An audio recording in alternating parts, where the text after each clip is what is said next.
safety. So we will always have the backs of good cops because you have the backs of the American people. This is what happens when you let good cops be cops. And we're going to continue to let good cops be cops across this country. President Trump gave us the executive decision to go after and safeguard our communities. General Bondi is our warrior of justice leading that charge. Governor Youngkin, it's an honor to be a partner in this operation with you and U.S. Attorney Siebert. This is the mandate we have. Right now we have an American dying every 7 minutes from a drug overdose. That is a national security crisis we have not seen ever before. We have a woman or child being raped every 6.5 minutes in this country. We have a homicide twice an hour. No part of that metric is a safe and secure America.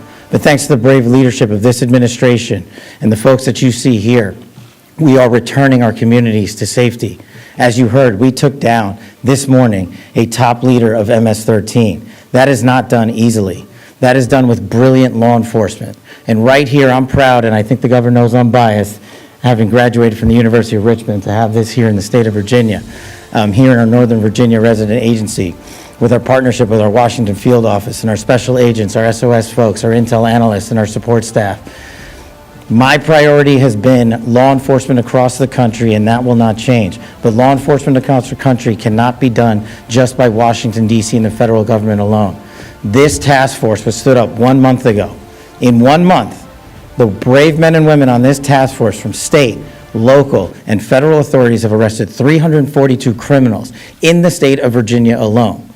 We wanted this to be a successful model. It is a successful model because of you. Because of your men and women on the streets. We have the easy job in Washington, D.C.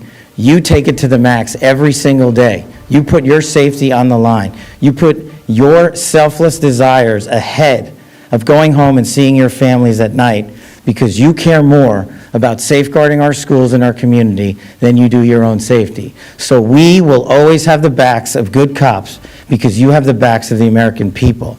And this task force is going to go everywhere it is needed across the United States to bring the form of justice and measured security and safety that our American citizens deserve. It is an America First model because we live in the United States of America. And if you are here illegally, you will not be here any longer. And if you are going to continue to commit acts of violent crime, you will meet the same fate that this individual did this morning. And I just want to reiterate what our partners said behind us. This is not possible without the folks that do the job every single day. And as director of the FBI, it is a privilege to lead some of these brave men and women. And the only ask that I have of you in the community is the next time you see a cop, thank them. The next time you see someone safeguarding our schools, shake their hand. The next time you see our brave men and women of the FBI and the local and federal state police take down a violent terrorist, maybe give them a hug. Because those guys, those gals are the ones that are going to continue to keep our city safe. And we will not stop until this national security crisis is recognized, brought into check, and eliminated. Thank you.